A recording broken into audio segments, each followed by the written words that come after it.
क्या बेकरी जैसे बिस्किट्स हम घर पर बना सकते हैं? क्या बिना चीनी के बिस्किट्स बना सकते हैं? क्या बिना मैदा के भी बिस्किट्स बन जाएंगे?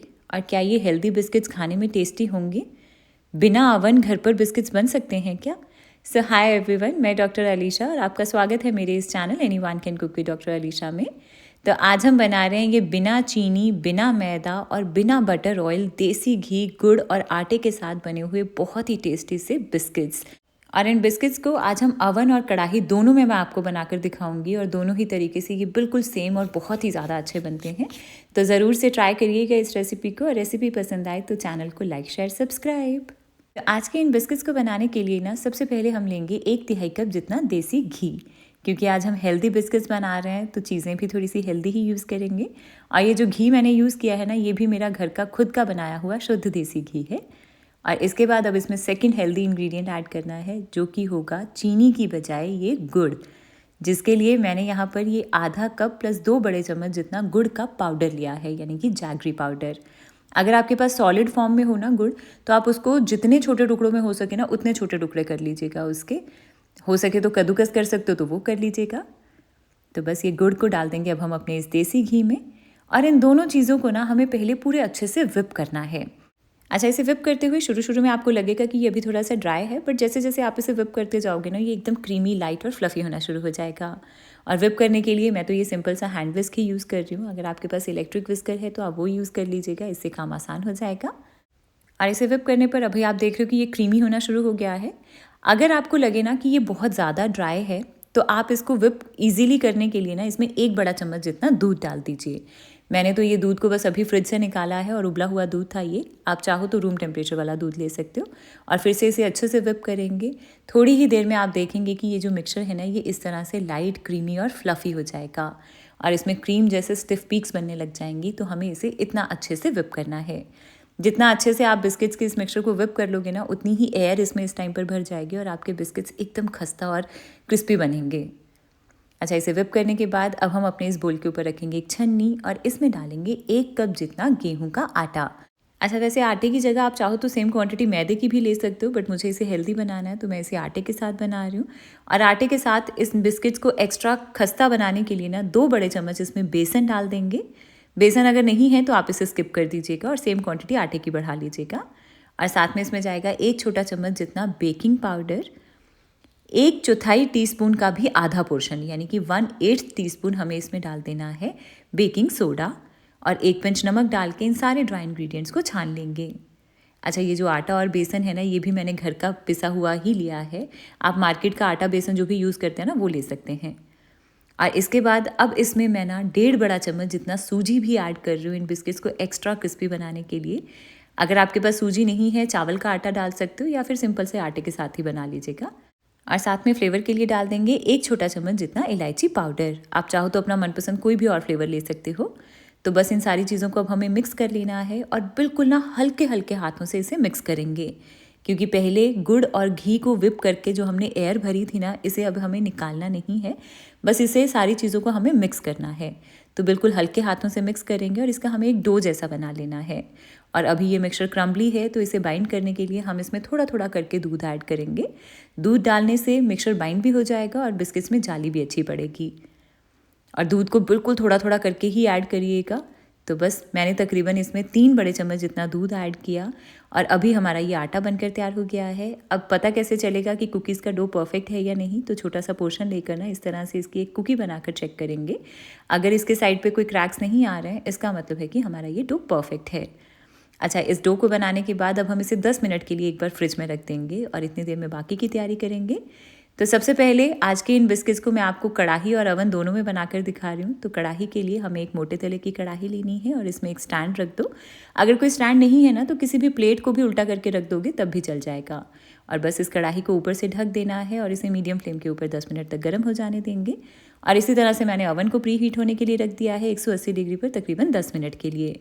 अच्छा, अब हम बात करेंगे कि इन कुकीज़ को बनाने के लिए हमें मोल्ड कैसे यूज़ करने हैं। तो हमारे पास ना डिफरेंट बहुत सारी ऑप्शंस रहती हैं कुकीज़ को बनाने के लिए। तो जिसमें से सबसे पहले मैं यहाँ पर यूज़ कर रही हूँ ये एल्यूमिनियम का एक केक टिन। मैं आज इन कुकीज़ को ना आपको कढ़ाई और अवन दोनों में बनाकर दिखा रही हूँ। तो कढ़ाई के लिए मैंने ये राउंड केक टिन लिया है और अवन के लिए मैं लूँगी इस तरह की रेक्टेंगुलर एक एल्यूमिनियम की ट्रे। अच्छा, अगर आपके पास अब कोई एल्यूमिनियम का बर्तन नहीं है, तब आपके पास घर में रखी हुई नॉर्मल सी स्टील की प्लेट होगी, कोई थाली होगी, इसमें भी आप सेम प्रोसीजर के साथ इन कुकीज़ को बना सकते हैं।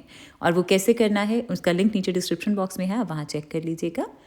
और कुकीज़ बनाने के लिए ना इन मोल्ड्स को बस हमें सिर्फ ऑयल से ग्रीस कर लेना है, इसमें कोई बटर पेपर लगाने की भी ज़रूरत नहीं है।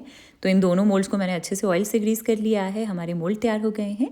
इसके बाद अब ये जो डो हमने फ्रिज में रखा था तकरीबन 10 मिनट के लिए, अब हम इससे बनाएंगे अपनी कुकीज़। अच्छा, अब ये सारी कुकीज़ एक ही साइज़ की बने ना, इसके लिए मैंने ये एक बड़ा टेबल स्पून वाला मेजरिंग स्पून लिया है। मैं आधा आधा टेबल स्पून मिक्सचर का लेती जा रही हूँ और इसमें से कुकीज़ बनाऊंगी। तो करना क्या है कि सबसे पहले इसका थोड़ा सा पोर्शन लेंगे और इसको इस तरह से हाथों में रख के राउंड कर लेंगे और फिर बिल्कुल हल्के हाथों से इसे प्रेस करेंगे तो हमारी ये कुकी बन जाएगी। ध्यान रखिए कि इस प्रोसेस में बिल्कुल भी प्रेशर नहीं लगाना है, बस बिल्कुल हल्के हाथों से करेंगे ये। अगर साइड पे लगे कि कोई क्रैक है तो इसे हल्का सा एडजस्ट कर लेंगे तो हमारी ये एक कुकी बन गई है। तो बस इस तरह से बनाकर अब हम इन्हें मोल्ड में रख लेंगे। अच्छा, मोल्ड में इन कुकीज़ को रखने के लिए ना एक चीज़ का खास ध्यान रखिएगा कि इन कुकीज़ को एक तो मोल्ड से भी थोड़ा सा साइड पर रखेंगे, यानी कि थोड़े गैप पर रखेंगे, और आपस में भी कुकीज़ में थोड़ा गैप रखना है क्योंकि बेकिंग के टाइम पे ये कुकीज़ जो है ना ये थोड़ी सी फैलेंगी, इसीलिए हमें बीच में जगह रखनी है।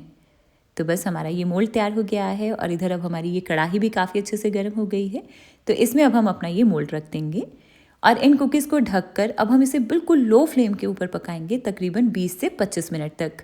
कुकीज़ की पकने की जो टाइमिंग्स है ना ये हमेशा इसकी थिकनेस के ऊपर डिपेंड करती हैं। अगर आपने बहुत पतली कुकीज़ बनाई हैं तो ये 15 मिनट में हो सकती हैं। अगर आपने इससे भी थोड़ी सी मोटी कुकीज़ रखी हैं तो आपको 25 मिनट से भी ज़्यादा टाइम लग सकता है। अच्छा, अब थोड़ी सी कुकीज़ को हम बनाएंगे अवन में, जिसके लिए जो ट्रे मैंने ग्रीस करके रखी थी इसमें भी बस हमें कुकीज़ को अरेंज कर लेना है और अवन भी मैंने प्री हीट करके रखा हुआ है। तो इस अवन में हम अपनी इस ट्रे को रख देंगे और इन कुकीज़ को हम बेक करेंगे 160 डिग्री के ऊपर, 160 डिग्री के ऊपर हम इसे बेक करेंगे तकरीबन 10 से 12 मिनट के लिए। अगेन टाइमिंग्स थोड़ी आगे पीछे होंगी क्योंकि कुकी की साइज़ के ऊपर डिपेंड करेंगी। तो सबसे पहले क्योंकि अवन में टाइम कम लगता है तो हम अवन वाली कुकीज़ को चेक करेंगे जिसे रखे हुए मुझे पूरे 12 मिनट हुए हैं। और वाओ, आप देख रहे हो कि कितना अच्छा कलर आ गया है, कितना टेक्सचर अच्छा लग रहा है इसका। और एक बार ना हल्के हाथों से नीचे से उठाकर चेक करिए तो नीचे से ये काफ़ी अच्छे से गोल्डन ब्राउन हो गई हैं। तो बस इसी के साथ तैयार हो गई हैं हमारी ये आटा और गुड़ के साथ बनी हुई कुकीज़। अच्छा, इसे अभी हाथ नहीं लगाना है, बिल्कुल गर्म है और सॉफ्ट है ये। जैसे जैसे ठंडी होती जाएगी ना अपने आप से ही अच्छे से क्रिस्पी और खस्ता हो जाएंगी। और इसके बाद अब हम चलेंगे अपनी कढ़ाई वाली कुकीज़ की तरफ। तो इन्हें रखे हुए मुझे तकरीबन 20 मिनट हुए हैं और अब आप देख रहे हो कि ये भी कितना अच्छे से फूल गई हैं। इन्हें कैसे चेक करना है, बिल्कुल हल्के हाथों से ना उठाकर नीचे से चेक करिए। अगर नीचे से गोल्डन ब्राउन हो गई हैं दैट मीन्स वो पक गई हैं। कढ़ाई में ऊपर से थोड़ा सा कलर कम आता है बट नीचे से आपको अच्छे से पता चल जाएगा।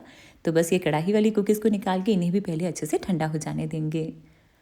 तो थोड़ी देर के बाद अब हमारी ये सारी कुकीज़ अच्छे से ठंडी हो गई हैं। तो सबसे पहले हम देखेंगे अपनी ये कढ़ाई वाली कुकीज़ को। तो ठंडी होने के बाद ये बहुत इजीली मोल्ड से अलग भी हो रही हैं और इसके नीचे का टेक्सचर देखिए आप, कितना परफेक्ट एकदम गोल्डन ब्राउन कलर आया है इसके ऊपर और ये बहुत ही ज़्यादा अच्छे से क्रिस्पी और खस्ता बनती हैं।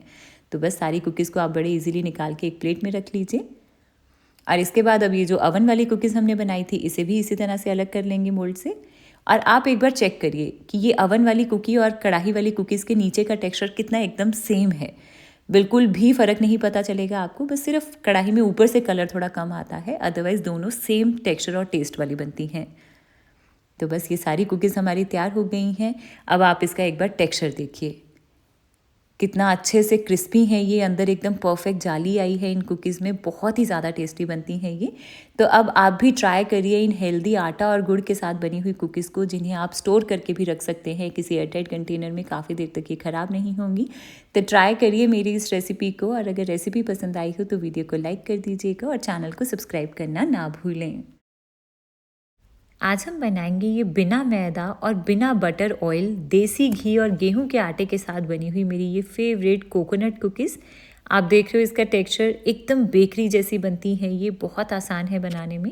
और इन कुकीज़ को ना आज मैं आपको अवन और कढ़ाई दोनों में बनाकर दिखाऊंगी। बहुत ही सिंपल और आसान सी रेसिपी है, ज़रूर ट्राई करिएगा। तो आज की इन कुकीज़ यानी कि बिस्किट्स को बनाने के लिए ना सबसे पहले हम लेंगे देसी घी। तो मैं यहाँ पर ये आधा कप जितना देसी घी ले रही हूँ। आप घी की जगह चाहो तो बटर ले सकते हो, सॉल्टेड या फिर अनसॉल्टेड जो भी हो आपके पास। बस जो भी चीज़ आप यूज़ करें ना वो रूम टेम्परेचर वाली लीजिएगा। आप देख रहे हो कि घी पूरी तरह से मेल्टेड नहीं है और बहुत ज़्यादा हार्ड भी नहीं है। तो इस तरह से थोड़ा सा सॉफ्ट रूम टेम्परेचर वाला घी या बटर हमें यूज़ करना है। अच्छा, कुकीज़ के लिए ना बहुत सिंपल सी मेजरमेंट्स होती हैं। जितना आप घी या बटर यूज़ कर रहे हो ना, उतनी ही हमें लेनी है पिसी हुई चीनी। तो उसी कप से मेजर करके अब हम इसमें डाल देंगे आधा कप जितनी पिसी हुई चीनी। और इन दोनों चीज़ों को ना अब हम पहले अच्छे से विप कर लेंगे। विप करने के लिए हैंड विस्क है तो आप ये यूज़ कर लीजिए, नहीं तो अगर आपके पास इलेक्ट्रिक विस्कर है तो इससे विप कर लीजिए। इससे टाइम और मेहनत दोनों कम लगेंगी। मैं आज आपको हैंड विस्क से विप करके दिखा रही हूँ। तो इसे हमें विप करना है तब तक जब तक कि ये जो मिक्सचर है ना ये एकदम क्रीमी, लाइट और फ्लफ़ी हो जाएगा और इसमें ना क्रीम जैसे स्टिफ पीक्स बनने लग जाएंगी। तो थोड़ी देर तक इसे विप करने के बाद अभी आप देख रहे हो इसका टेक्सचर कितना क्रीमी, लाइट और फ्लफ़ी हो गया है और इसमें क्रीम जैसे स्टिफ पीक्स बनने लग गई हैं। तो हमें इसे इतना विप कर लेना है। जितना अच्छे से आप इस घी चीनी वाले मिक्सचर को विप कर लोगे ना, उतनी ही इसमें एयर भर जाएगी और उतनी ही लाइट और फ्लफ़ी आपके बिस्किट्स बनेंगे। अच्छा, अब इसके बाद इस बोल के ऊपर हम एक छन्नी रख लेंगे और इसमें डालेंगे 1 कप जितना गेहूं का आटा। मैं आज इन बिस्किट्स को गेहूं के आटे से बना रही हूँ। ये नॉर्मल रेगुलर आटा है जिससे हम रूटीन में रोटी बनाते हैं। आप चाहो तो सेम क्वांटिटी मैदे की भी यूज़ कर सकते हो, बट अगर थोड़ा सा हेल्दी रखना है तो गेहूं का आटा यूज़ कर लीजिएगा। और साथ में इसमें जाएगा 1 छोटा चम्मच जितना बेकिंग पाउडर। जितना आटा या मैदा आपने लिया है ना, उसी के प्रोपोर्शन में हमें बेकिंग पाउडर डालना है। और ये बेकिंग पाउडर डाला है मैंने, बेकिंग सोडा नहीं। और 1 पिंच इसमें नमक डाल देंगे क्योंकि मैंने घी यूज़ किया है जिसमें नमक नहीं है। अगर आपने सॉल्टेड बटर यूज़ किया था तो आप ये नमक स्किप कर दीजिएगा। तो इन सारे ड्राई इंग्रेडिएंट्स को एक बार छान लेना है। और इसके बाद अब हम इसमें डालेंगे आज का मेन इंग्रेडिएंट जो कि है कोकोनट। तो इसके लिए ना मैंने यहाँ पर ये आधा कप जितना डेसिकेटेड कोकोनट लिया है, यानी कि सूखे नारियल का बुरादा। आप इसमें ये डेसिकेटेड कोकोनट ही लीजिएगा, फ्रेश नारियल नहीं चलेगा। अच्छा, साथ में ना मैं इसमें आधा छोटा चम्मच जितना वनीला एसेंस ऐड कर रही हूँ। एसेंस डालना इसमें बिल्कुल ऑप्शनल है। अगर आप सिर्फ कोकोनट का फ्लेवर देना चाहते हैं तो इसे स्किप कर दीजिएगा, नहीं तो हल्का सा एसेंस इसमें काफ़ी अच्छा लगता है। अच्छा, इसके बाद अब हम इन सारी चीज़ों को बस हल्के हल्के हाथों से मिक्स कर लेंगे और इसका हमें डो बना लेना है। बट हाँ, आटे की तरह मसल कर नहीं मिक्स करना है, बस बिल्कुल हल्के हल्के हाथों से, ताकि जितनी भी हमने एयर इसमें भरी है ना वो निकले नहीं। और इसे मिक्स करने के बाद अभी आप देख रहे हो कि ये मिक्सचर अभी ड्राई और टम्बली है, बन नहीं रहा है। तो अब हम इसमें थोड़ा थोड़ा करके दूध ऐड करेंगे और तब तक ऐड करना है जब तक कि ये एक डो की फॉर्म में आ जाएगा। तो मैंने तकरीबन 5 से 6 बड़े चम्मच इसमें दूध ऐड किया है और अभी आप देख रहे हो कि ये डो की तरह बंधना शुरू हो गया है। एकदम सॉफ्ट नरम सा डो बना लेना है हमें। अच्छा, कुकी कंसिस्टेंसी प्रॉपर चेक करने के लिए ना एक बार थोड़े से पोर्शन को आप लेकर इस तरह से बाइंड करके इसकी कुकी बनाकर चेक करिए। अगर इसके साइड्स पर ज़्यादा क्रैक्स नहीं हैं, काफ़ी अच्छे से बाइंड हो रहा है, इसका मतलब आपका डो परफेक्ट है। तो बस हमारा ये डो तैयार हो गया है। अब हम सबसे पहले अपने इस कुकीज़ के लिए मोल्ड को तैयार कर लेंगे। अच्छा, आज की इन कुकीज़ को मैं आपको कढ़ाई और ओवन दोनों में बनाकर दिखा रही हूँ। तो कढ़ाई के लिए मैंने यहाँ पर ये एल्यूमिनियम का एक केक टिन लिया है। अगर आपके पास कोई एल्यूमिनियम केक टिन नहीं है ना, तो आप इसकी जगह स्टील की थाली या फिर कोई भी रेगुलर प्लेट भी यूज़ कर सकते हो। इसमें भी ये बिस्किट्स बन जाएंगे और इनफैक्ट मैं आज इसमें भी आपको बिस्किट्स बनाकर दिखाऊँगी। तो चलिए, सबसे पहले हम अपने मोल्ड को ग्रीस कर लेंगे। तो ये जो केक टिन है इसे मैं देसी घी से ही ग्रीस कर रही हूँ। आप चाहो तो इसे ऑयल या बटर से भी ग्रीस कर सकते हो। और थोड़ी सी कुकीज़ को मैं आपको स्टील की प्लेट यानी कि इस थाली में भी बनाकर दिखाऊंगी, तो इसे भी हम देसी घी से ग्रीस कर लेते हैं। अच्छा, इसके बाद अब कुछ कुकीज़ को मैं आपको ओवन में बेक करके दिखाऊंगी, जिसके लिए मैंने यहाँ पर ये एल्यूमिनियम की ट्रे ली है। आप अब भी स्टील यूज़ कर सकते हो चाहो तो ओवन में भी। बस इसे भी ग्रीस कर लेना है और हमारे ये मोल्ड तैयार हो गए हैं। और इसके बाद अब हम कुकीज़ के लिए कढ़ाई को भी गर्म होने के लिए रख देंगे। तो इसके लिए ना आप कोई भी मोटे तले की कढ़ाई ले लीजिए और इसके बाद चाहो तो डायरेक्ट इसमें ये स्टैंड रख सकते हो, नहीं तो आप चाहो तो इसमें थोड़ा सा नमक भी डाल सकते हो। वैसे कुकीज़ में कभी कभार मैं नमक बिना डाले ही बना देती हूँ इसे, बट अगर आप डालना चाहते हो तो नमक डाल लीजिए इस तरह से बेस में और फिर इसमें स्टैंड रखिए और इसे ऊपर से ढक के इसे मीडियम फ्लेम के ऊपर 10 मिनट तक गर्म हो जाने देंगे। अच्छा, इसके बाद अब हम अपनी कुकीज़ बनाएंगे, जिसके लिए ये जो डो हमने बना कर रखा था इसमें से थोड़ा थोड़ा सा पोर्शन लेंगे और इसको इस तरह से बाइंड करके राउंड करेंगे और हल्का सा प्रेस करेंगे, इसे एक कुकी की शेप दे देंगे। अच्छा, इन कुकीज़ को बनाने के बाद ना आप चाहो तो डायरेक्टली इन्हें बेक कर सकते हो, बट मैं क्या कर रही हूँ, मैंने ना एक प्लेट में थोड़ा सा सूखे नारियल का बुरादा लिया है। इसमें मैं अपनी इन कुकीज़ को इस तरह से हल्का हल्का सा कोट कर लूँगी और फिर हम इसे अरेंज कर देंगे अपने इस ग्रीस किए हुए मोल्ड में। ये वाला स्टेप बिल्कुल ऑप्शनल है, आप चाहो तो इसे स्किप कर सकते हो। अच्छा, एक और चीज़ कि ये कुकीज़ जो है ना, इन्हें जब आप मोल्ड में रखेंगे तो एक तो इन्हें साइड से थोड़ा सा गैप के ऊपर रखेंगे और आपस में भी कुकीज़ में हमें गैप रखना है, क्योंकि जब ये बेक होंगी तो ये फूलेंगी और इन्हें फूलने के लिए जगह चाहिए होगी। तो बस फाइनली हमारा ये मोल्ड तैयार हो गया है और इधर इसके लिए कढ़ाई भी अब काफ़ी अच्छे से गर्म हो गई है। तो अब हम केयरफुली अपने इस मोल्ड को इसमें रख देंगे और इसे ऊपर से ढक के अब इन कुकीज़ को हम बेक करेंगे लो फ्लेम के ऊपर तकरीबन 15 से 20 मिनट तक। कुकीज़ की पकने की जो टाइमिंग्स है ना, वो हमेशा इसकी थिकनेस के ऊपर डिपेंड करती हैं। अगर बहुत ज़्यादा मोटी कुकीज़ हैं तो थोड़ा सा टाइम ज़्यादा ले सकती हैं। अगर बहुत पतली पतली कुकीज़ आपने बनाई है ना, तो 15 मिनट से जल्दी भी हो जाएंगी। अच्छा, जब तक हमारी कढ़ाई वाली कुकीज़ बेक हो रही हैं तब तक हम थोड़ी सी कुकीज़ को अवन में बना लेंगे। तो उसी तरह से ये जो ट्रे हमने ग्रीस की थी, इसमें थोड़ी थोड़े गैप के ऊपर हम इन कुकीज़ को अरेंज कर लेंगे। और अवन को मैंने पहले से ही प्री हीट करके रखा हुआ है 180 डिग्री पर 10 मिनट के लिए। तो अब इन कुकीज़ को हम अपने इस अवन में रख देंगे और इसे हम बेक करेंगे 160 डिग्री के ऊपर तकरीबन 10 से 15 मिनट, या तब तक जब तक कि कुकीज़ अच्छे से बेक हो जाएंगी। अगेन टाइमिंग्स इसकी थिकनेस के ऊपर डिपेंड करेंगी। तो सबसे पहले हम चेक करेंगे अपनी इन कढ़ाई वाली कुकीज़ को। तो इन्हें रखे हुए ना मुझे तकरीबन 17 मिनट हुए हैं। आप देख रहे हो कि कुकीज़ कितनी अच्छे से फूल गई हैं। अब पता कैसे चलेगा कि ये अच्छे से बेक हुई हैं या नहीं? तो आप अगर साइड्स पर देखेंगे ना, तो इसके साइड्स पे हल्की सी ब्राउनिंग हुई है। और अब वैसे तो ये कुकीज़ बहुत ज़्यादा गर्म है, बिल्कुल सॉफ्ट हैं, बट आप बिल्कुल हल्के हाथों से केयरफुली किसी चाकू से या फिर हाथों से ही अगर इसे उठाकर नीचे का सरफेस चेक करेंगे ना, तब आपको पता चलेगा कि ये अच्छे से बेक हो गई हैं। तो इसका मतलब है कि हमारी कुकीज़ अच्छे से पक गई हैं। तो बस अब हम अपने इस मोल्ड को निकाल कर एक साइड पर रख देंगे। अभी कुकीज़ को बिल्कुल भी हाथ नहीं लगाएंगे क्योंकि ये बिल्कुल सॉफ्ट हैं। जैसे जैसे ये ठंडी हो जाएंगी ना, अपने आप से ही क्रिस्पी हो जाएंगी। अच्छा, इसके बाद अब हम चलेंगे अवन की तरफ। तो इन्हें रखे हुए तकरीबन 15 मिनट हो गए हैं और आप देख रहे हो कि कुकीज़ कितनी अच्छे से फूल गई हैं। बहुत अच्छे से फूली फूली बनी है ये कुकीज़। और अगेन कुकीज़ को चेक करने के लिए बिल्कुल हल्के हाथों से नीचे का सरफेस चेक करिए। अगर नीचे से लाइट गोल्डन ब्राउन कलर आ गया है, इसका मतलब है कि अच्छे से बन गई हैं। अच्छा, इन्हें भी थोड़ी देर के लिए ठंडा हो जाने देंगे। अच्छा, इसके बाद थोड़ी सी कुकीज़ को मैं आपको स्टील की थाली में भी बेक करके दिखाती हूँ। बिल्कुल सेम टू सेम ही बनती हैं वैसे इसमें भी। तो इसी तरह से हमें इन्हें अरेंज कर लेना है थोड़े थोड़े गैप के ऊपर। और कढ़ाई हमारी पहले से ही गर्म है, तो इसमें हम केयरफुली अपनी इस थाली को रख देंगे और इसे ऊपर से ढक के लो फ्लेम के ऊपर हम इन्हें बेक करेंगे जब तक कि अच्छे से गोल्डन ब्राउन हो जाएंगी। तो बस 17-18 मिनट के बाद अब आप देख रहे हो कि स्टील में बनी हुई कुकीज़ भी अच्छे से बेक हो गई हैं। इनफैक्ट इसमें तो साइड से थोड़ा अच्छा कलर भी आ गया है। तो बस इन कुकीज़ को भी हम ठंडा होने के लिए रख देंगे। तो थोड़ी देर के बाद अब हमारी सारी कुकीज़ अच्छे से ठंडी हो गई हैं। तो एक एक करके हम इन्हें मोल्ड से अलग करेंगे। तो सबसे पहले ये जो एल्युमिनियम मोल्ड में हमने कढ़ाई में बनाई थी, आप देख रहे हो कि नीचे से कितना अच्छा जालीदार टेक्स्चर है इसका, एकदम क्रिस्पी गोल्डन ब्राउन कलर है। तो इन कुकीज़ को बस बहुत ईजिली आप अलग कर सकते हो मोल्ड से और इन्हें रखते जाना है प्लेट में। इसके बाद एक बार ना सबसे पहले मैं आपको स्टील की थाली वाली कुकीज़ चेक करवाती हूँ। तो आप देख रहे हो कि नीचे से ये भी अच्छे से गोल्डन ब्राउन हो गई हैं। इनफैक्ट हल्का हल्का सा ऊपर से भी कलर आ गया है। तो बिल्कुल सेम टू सेम बनती हैं, आप कोई सा भी मोल्ड यूज़ कर लीजिए। और इसके बाद अब ये जो अवन में बनाई थी, आप देख रहे हो इसका टेक्स्चर और स्टील की प्लेट में जो बनी हुई कुकीज़ है ना, इनका टेक्स्चर बिल्कुल सेम टू सेम है। तो अब आपके पास अगर मोल्ड नहीं है, आप स्टील की प्लेट में बना सकते हो। अवन नहीं है तो कढ़ाई में बना सकते हो। और मैदा यूज़ नहीं करना है, बटर यूज़ नहीं करना है, तो घी और आटे से भी आप कुकीज़ बना सकते हो। और ये कुकीज़ बहुत ज़्यादा क्रंची बनती हैं, बिल्कुल जैसे मार्केट से हम वो कुरकुरे से बिस्किट्स लाते हैं ना, बिल्कुल वैसी बनेंगी ये। आप देख रहे हैं इसके अंदर का जालीदार टेक्स्चर, एकदम परफेक्ट जाली आई है इसमें, बहुत ही ज़्यादा अच्छी बनती हैं ये कुकीज़। तो अब आप भी ट्राई करिए इन कोकोनट कुकीज़ को, मेरे साथ अपना फीडबैक शेयर करिएगा। और इन कुकीज़ को ना आप बनाकर वैसे एयरटाइट कंटेनर में स्टोर भी करके रख सकते हो, काफ़ी देर तक ये बिल्कुल भी ख़राब नहीं होंगी। तो ट्राई करिए मेरी इस रेसिपी को।